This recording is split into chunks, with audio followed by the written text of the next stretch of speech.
네, 시사하실래요? 오늘도 두 분과 함께합니다. 더불어민주당 홍정민 의원, 미래통합당 황보승희 의원 두 분 나와 계십니다. 어서 오세요. 네, 안녕하십니까. 네, 안녕하세요. 오늘 주제가 딱 이겁니다. 요즘 부동산 문제에 관심이 없는 사람이 좀 드물 것 같아요. 저희 집도 날마다 토론이 벌어지고 있는데 정치권에서는 말할 것도 없겠습니다. 정부가 6.17 대책을 내놓았고 후속 조치도 예고했죠. 하지만 아직 체감 효과는 나타나지 않고 있고요. 시장도 불안정한 모습을 보이고 있습니다. 문재인 대통령과 여당의 지지율에도 영향을 미치고 있는 부동산 문제.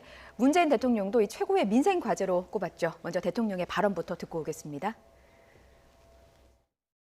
지금 최고의 민생 과제는 부동산 대책입니다.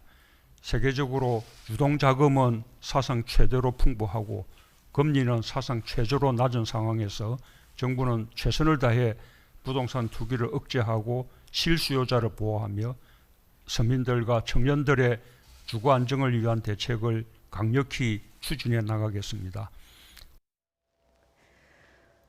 예, 부동산 문제는 우리 모두의 민생 과제인 것 같습니다. 이게 지금 서울 수도권뿐만 아니라 지방 곳곳에서도 주택 매매 가격도 오르고요. 전월세 가격도 오르는 양상을 보이고 있습니다. 정부가 여러 차례 대책을 내놓았어요. 그런데도 이 시장이 좀 안정화되지 않고 있습니다. 원인이 어디 있다고 보십니까? 예. 근데 먼저 한 말씀 더 드리고 싶은데 지난주에 저희가 이제 원구성 가지고 토론을 했었는데 다행히 미래통합당이 국회에 들어왔고 이제 여야가 함께 머리를 맞대서 같이 국회를 이끌어 나갈 수 있게 돼서 너무 저는 기쁘고 두 분이 함께해서 이 자리에서 함께해서 그런 것이 저희 또 아닌가. 위원회도 같은 위원회 배정을 맞아요. 받았어요. 상임위가 같더라고요. 정말요? 네. 어느 상임위 들어가신 거예요? 과방위. 과방위에 같이? 네. 그렇구나. 저희 인연이 있나 봐요. 저희 이렇게 조금 화기애애하게 웃으면서 21대 국회도 좀 잘 정책을 협의해 나갔으면 좋겠습니다. 네, 부동산에 대해서는 사실 지금 이렇게 불안정한 거에 대해서 저도 너무 안타깝고 또 한편으로 국민께 송구하게 생각을 합니다. 이렇게 불안정하게 된 이제 배경에는 아까도 잠깐 나왔는데 지금 코로나 위기 극복하고 전 세계적으로 이제 경기 부양을 위해서 막대한 자금이 풀렸고 이제 유사일에 가장 저금리가 지속되고 있습니다. 이 때문에 시장의 유동성이 이제 급격히 증가했는데요. 즉시 현금으로 전환될 수 있는 단기 부동자금이 올해 4월 기준으로 1,130조를 넘어서면서 역대 최고치를 기록했다고 합니다. 이렇게 이제 유동자금이 많은 경우에 부동산 같은 자산으로 좀 많이 몰리게 되는데요. 이 경우에 투기 과열지구나 조정지구처럼 이제 지역 규제라든가 아니면 LTV, DTI 같은 금융 규제만으로는 이제 부족하다는 게 아직 저도 공감하는 바입니다.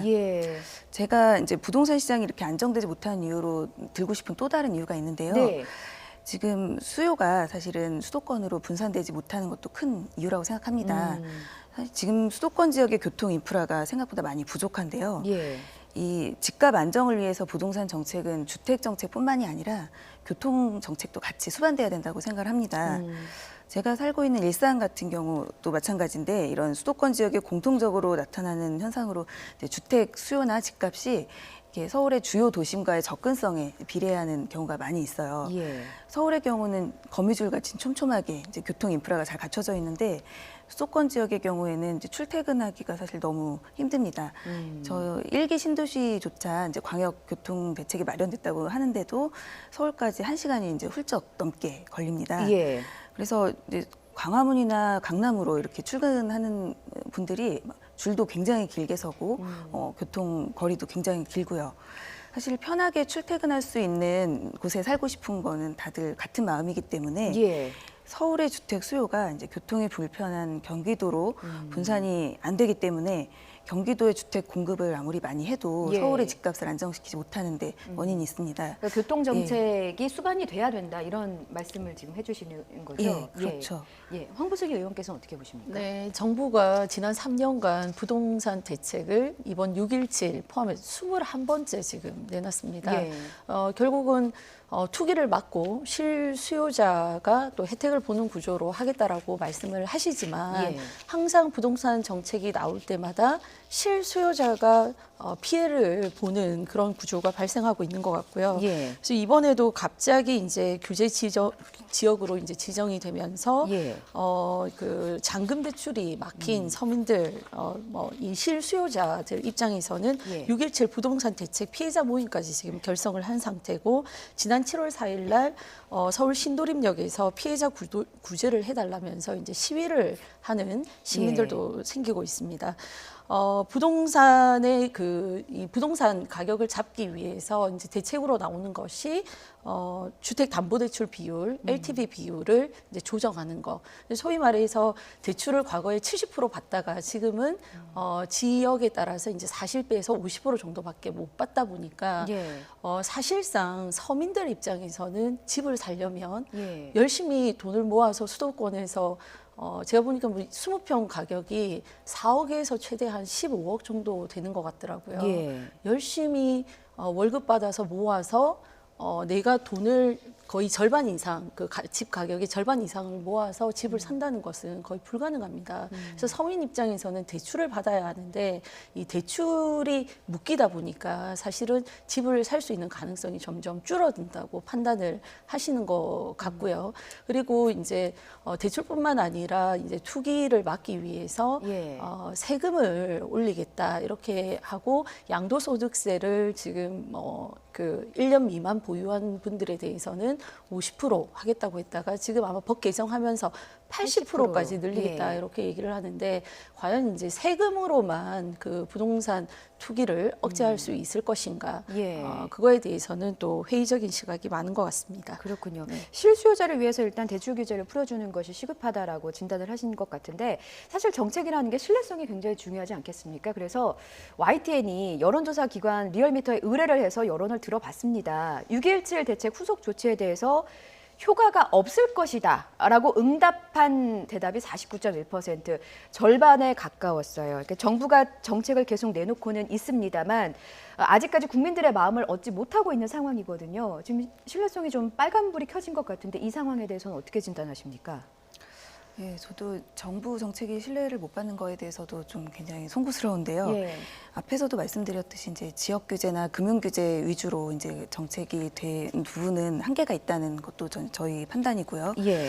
그래서 당에서도 이에 대해서 보완 입법할 계획입니다. 특히 이제 중요한 건 아까도 황보승 의원님 말씀하신 것처럼 네. 실수요자는 두텁게 보호할 필요가 있고요. 다만 이제 투기 세력을 강하게 억제하겠다는 정책입니다. 실수요자에 대해서는 LTV 비율도 훨씬 완화하고 디딤돌 대출이나 보금자리론 같이 정책금융도 지원하는 건 당연히 필요하고요. LTV 비율을 네. 어느 정도로 완화하실 게 좋다고 현재는 한 보십니까? 10% 정도로 이제 예. 얘기가 되고 있습니다. 10% 정도를 더 완화하는 것으로. 예. 그렇죠.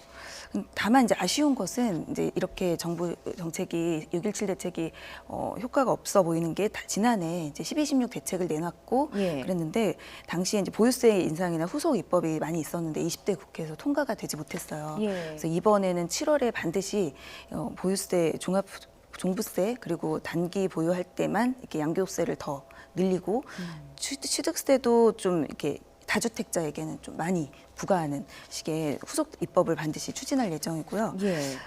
또 하나가 이제 사실 공급도 늘려야 되는 것도 역시 동의를 합니다. 예. 그래서 다만 이제 공급도 그냥 무조건적인 확대를 하게 되면 투기 유발을 하게 되니까 아무래도 실수요자나 원거주민들에게 많은 혜택이 돌아가는 방향으로 공급을 늘리고요. 그리고 방금 제가 앞서 말씀드린 것처럼 이제 서울이라는 행정 권역만 집중하는 것이 아니라 예. 수도권이라는 생활 권역을 중심으로 전반적인 종합 대책을 좀 이렇게 마련을 하면 아무래도 좀 더 신뢰에 있는 정책이 되지 않을까 예. 생각합니다. 의원님, 그 공급을 늘린다는 게 사실 공급되는 지역이 중요하지 않겠습니까? 여당이 준비하고 있는 공급 지역은 어디로 지금 예상을 하시는 건가요? 지금은 사실은 지역을 최대한 다 찾고 있는 것 같습니다. 예. 서울도 포함해서 수도권까지도 이렇게 생각하고 있는 걸로 알고 있습니다. 네, 그 공급 부분에 대해서 좀 말씀을 드리면 정부가 사실상 이제 시장에서 공급을 늘려야 된다라는 요구를 계속해 왔어요. 예. 근데 정부 입장에서는 공급 늘리는 것이 이게 부동산 가격을 잡는 데 도움이 되는 것이 아니라 다주택자가 문제다. 이렇게 계속 얘기를 하다가 예. 문재인 대통령이 국토부 장관에게 공급 물량 확대를 이제 얘기를 하니까 예. 그때서야 이제 공급을 늘리겠다 이렇게 얘기를 하고 있고 서울시 같은 경우도 이제 공급 늘려야 된다고 하니까 그린벨트 완화하겠다고 발표를 했다가 예. 그린벨트 완화하면 이제 수도권 규제가 완화되면서 지방과의 또 불균형이 생기고 지방에서 불만들이 터져 나오니까 또 다시 재검토하겠다 이렇게 그 공급을 늘리는 거에 대해서도 정부가 어떤 그 종합적으로 판단을 내서 일관된 어떤 입장을 아직까지는 내놓지 못하고 있기 때문에 국민들이 더 불안해하지 않나 이런 생각이 듭니다. 예. 그리고 저희 지방에서는 그런 얘기 많이 합니다. 강남 집값 잡으려다가 지방 집값은 더 떨어지고 있다. 네, 뭐 아시다시피 지금 수도권 인구가 전 인구의 이제 50%를 넘었습니다. 예. 지방은 인구가 계속해서 줄고 있거든요. 어떻게 보면은 공급은 지금 충분히 늘어나 있는데 예. 이런 부동산 대출 규제가 규제? 강화되고 예, 그다음에 예. 이제 세금 부담이 늘어나면서 사실은 지방은 특정 지역 외에는 이 부동산 거래가 굉장히 이제 그 냉각이 된 상태죠. 예. 그래서 그런 그 지방과 또 수도권 전체를 아우르는 부동산 대책이 좀 나와야 하는데 항상 강남 집값 잡는 데만 혈안이 돼 있고 실질적으로 그럼 강남 집값이 잡혔느냐 예. 안 됐다는 거 너무 잘 알고 계시지 않습니까? 우리가 이명박 박근혜 정부 9년 동안 그 아파트 중위 가격 기준으로 볼 때 9년 동안 올랐던 것보다 지난 3년간 부동산 가격 상승한 것이 3배가 넘더라고요. 예. 그래서 지금 정부에서 내놓는 그 부동산 대책이 굉장히 미흡하고 그때 졸속으로 내놓는 안들이 너무 많고 그리고 그 다양한 어떤 그 부동산 문제, 다양한 시각을 가지고 공급을 늘리는 거에 대해서도 고민을 해야 되는데 예. 이게 뭐 재건축이라든지 뭐 이런 부분은 또 굉장히 적대시하고 예. 이런 부분에 대해서 제대로 그 안을 못 내놓고 있다 이렇게 생각이 듭니다. 저희가 사실 이 자리에 두 분을 모신 것은 저 서로의 어떤 의견을 나누면서 더 좋은 방향으로 모색해 보고자 그런 자리를 마련한 것이기 때문에요. 개인적으로 저는 이 각 당에서 구체적으로 어떤 안을 준비하고 있는지가 제일 궁금합니다. 어제 통합당에서 이 부동산 간담회를 열었다고 하는데 공급 확대는 통합당에서 주장하는 부분이 아닙니까? 네, 네. 어떤 식으로 준비를 하고 있으신가요? 지금 제가 이제 구체적인 안에 대해서는 예. 제가 이 부동산 전문성이 좀 떨어져요. 예. 그래서 그러니까 이를테면 그런 겁니다. 지금 공급 확대를 말씀하셨는데 뭐 재건축 재개발을 좀 풀어준다든지 그렇죠. 말씀하신 그린벨트를 해제한다든지 혹은 용적률을 좀 상향한다든지 이런 여러 가지 대책들이 지금 나오고 있더라고요. 네, 네. 구체적으로 어떤 게 있습니까? 구체적인 안에 대해서는 저희도 지금 열심히 이제 좀 그 당에서 안을 마련하고 예. 있는 상황이고요. 김종인 대표가 말씀하셨듯이 세금으로만 해결할 수 없다. 세금을 강화하는 걸로 이미 실패했던 경험들이 있기 때문에 예. 말씀하신 대로 다주택, 고가주택, 재건축 아파트, 갭 투자 이런 것들을 적대시하는 그 시각으로 볼 것이 아니라 각각에 대해서 우리가 대책을 고민하고 내놓아야 된다. 그리고 특히 이번 6.17 대책 같은 경우는 예. 이제 갭 투자를 막는 것을 목표로 이렇게 나왔는데 전세 끼고 주택을 일시적으로 이제 보유하시는 분들에 대해서 예. 무조건 갭 투자로 간주하는 것은 잘못된 시각이다 이런 것들을 좀 가지고 있습니다. 예, 자, 어쨌든 이게 얘기를 하면 끝도 없는 문제긴 하고 더 많은 논의가 좀 필요한 사안이긴 합니다. 두 분이 이제 국회 안에서 좀 현명한 여야의 어떤 중지를 좀 모을 수 있기를 기대하고요.